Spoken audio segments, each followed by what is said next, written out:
hunt another Spartan, the greatest of your clan. Every other Spartan, every soldier, when they hear about this, they're gonna hate us. You know that, right? Watch out! We're really excited to show Halo 5 Guardians this week. It's the first Halo title that's built from the ground up for Xbox One.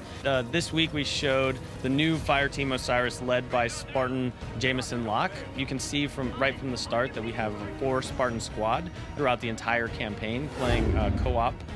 From the ground up, we've decided that that's a really important pillar that we wanted for Halo 5 Guardians. And so you get these interesting perspectives playing as both the Master Chief and his blue team and the new Fireteam Osiris.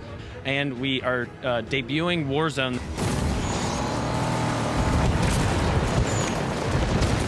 Warzone is the new massive multiplayer mode. It is 12v12 player versus player, and it includes enemy AI bosses that come into the match. Fighting those enemy AI bosses becomes a really critical element because they're worth a ton of victory points on their own. So your teams have to react really quickly when those things spawn in across the map. It's a really dynamic experience. We also have a new requisition system that goes across all of multiplayer, but in Warzone specifically, you can use this system to call in power weapons, vehicles, and different loadout weapons while you're playing the game, which makes this crazy experience pulling in all of the best elements of core Halo gameplay.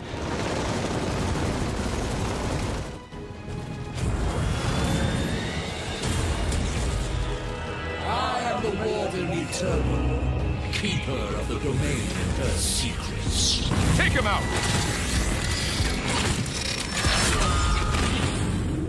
The Master Chief is called, but your passage is denied. They're asking us all to line up to go into this secret room. They're not really telling us what's in there. I think it's HoloLens. I'm super excited to get hands-on with this because I want to see if it's good as it was in the demo. Fingers crossed. Okay, so I just came out of the HoloLens experience with Halo 5 Guardians. So the first thing that happened was when I was waiting in the line, a woman came over to me and put this kind of device on my eyes to measure my interpupillary distance. So then they went away and calibrated that to a specific HoloLens, which they put it on my head. It then kind of came up with objective markers that I had to follow down a hallway, and then we went into a room where they had set up a table, and the HoloLens then projected your mission objective. In the form of maps, 3D kind of realized maps. You had the Spartan there that was kind of guiding you through everything. Welcome aboard the UNSC Infinity. One thing I would say that is a negative is that there's a very small field of vision. So if you move your head sort of slightly up or down, you kind of lose the image. But other than that, visually, it's really impressive. It feels like one of the most sophisticated kind of VR, AR experiences that I've ever had. I'm really excited for what it means for games. It was a really cool experience, so I'm keen to see where it evolves from here.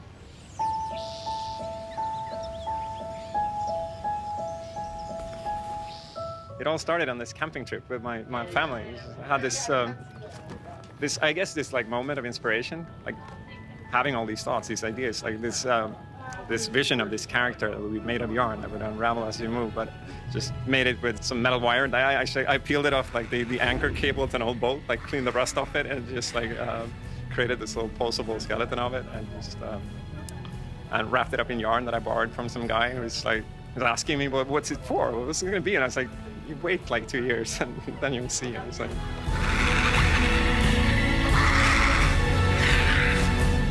The environment very much reflects where you're from. How important was that to you? It was very important to us because we felt like from the start that this whole game was about making something personal and try to share something that like means something to you. So we decided right away that we need to base this on like our own environment and like the places that we care about and the places that have a deeper meaning to us, and just try to capture the ambience, the atmosphere of those places, because they usually inspire a certain kind of mood, and that's what we've been trying to do. And also, you can manipulate the environment because everything is dynamic, so you can pull things and push things and things like that. but then you also have the yarn stuff on top of that, so you can do all these fancy things, like you can swing on it and climb on it, and you can also attach it to things, so you can kind of build platforms, like build bridges, or just tethering things together, and like creating anchors so you can rappel and swing. And it's just like, I was nervous, but mostly I was actually just like really, really happy to be there, because it's like when you carry this secret with you for like 2 years, it's like this really, it's really special, this thing to you, and you're just like aching to share it with people. But you know, it feels so good to finally be at that moment where you can reveal it all. It's like, look at what I made, look at it, it's so cool.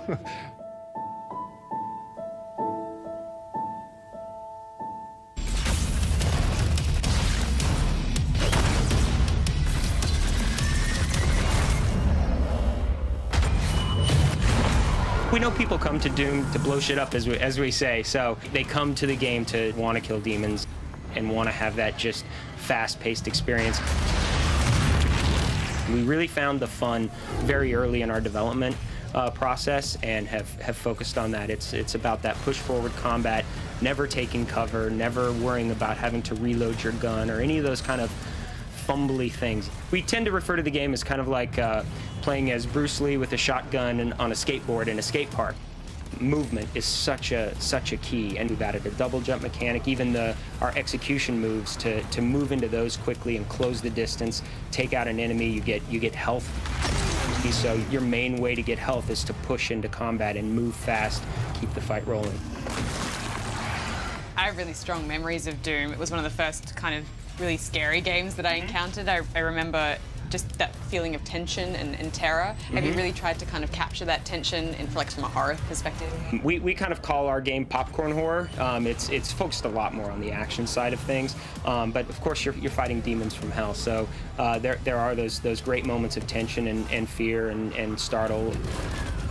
But it really is about, you know, kind of that action combat experience, taking the fight to the demons, not holding back at all. And can you talk us through some of the guns, maybe a few of your favorites? Sure. You get to carry the whole arsenal with you all the time. So we showed the shotgun, which is of course classic, you know, and we actually showed an addition to the weapon system where we can add modifications to guns. So there was a point there in the demonstration where snapped on like a triple burst mod to the shotgun, which is really fun. One of my favorites is it got shown there in hell, the chain gun. It's just awesome. I mean, you just pull it out. It's heavy. It's big. Our weapons team, art director, you know, we go back and we look at, you know, what made those guns feel so good. We get to do so much now with our technology and animation systems that it's almost just like a kid in a candy store. I mean, they just feel so good. I think people will be really happy with it.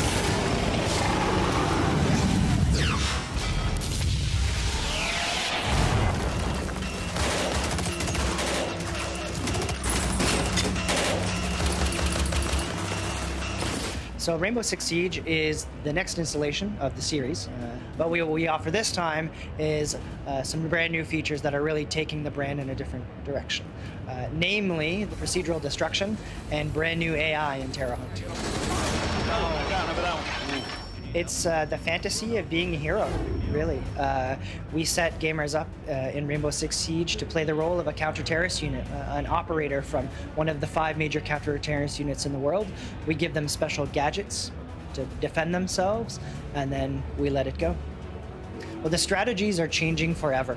The team play is super important. You need to really depend on your teammates. Okay, I'm gonna need a hand here. Does anybody have a silencer on the other side? I have a silencer and Okay, you want to take him down and go? Anytime. 3, 2, 1, go. Got him. Hey, good job, guys. But again, tactics and strategy, because the maps are so dynamic and the AI is super incredibly smart, or even when you're playing in PvP, nothing stays the same.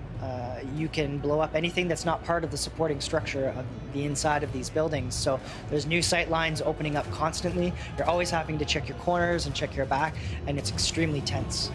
With this procedural destruction, I mean, how do you go about creating something like that, and what sort of challenges do you face? Well, we have some brilliant programmers helping us out on that side, that's for sure. But the biggest challenge was really getting the AI to react accordingly to that. So we also give them the same tools that the player has. They can repel, they can barricade.